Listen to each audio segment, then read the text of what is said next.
free channel. In today's video, I will show you how to disable voice control on your MacBook.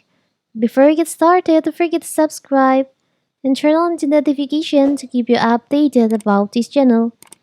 So let's go! Apple allowed users to fully control their device using voice controls on Mac with the launch of macOS Catalina. This easily accessible feature acts as your assistant and comes in handy completes numerous tasks with your voice. It is especially useful for people with limited mobility.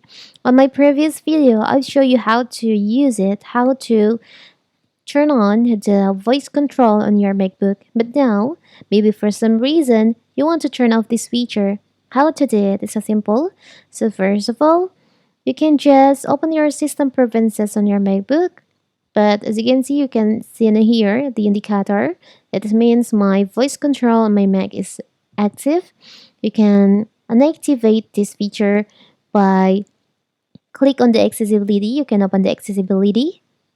Now you can just scroll down. On the motor section, there is an option voice control. You can just click on that.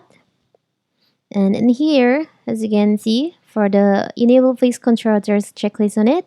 To disable, to turn off this feature, you can just remove the checklist on this by click on it. So now the indicator is disappear from your screen. It means the voice control on your MacBook is turned off, unactivate, or disabled. So simple, right? So that is how to disable, how to turn off voice control on your MacBook. Don't forget to like and subscribe and turn on the notification to keep you updated about this channel. Thank you and see you!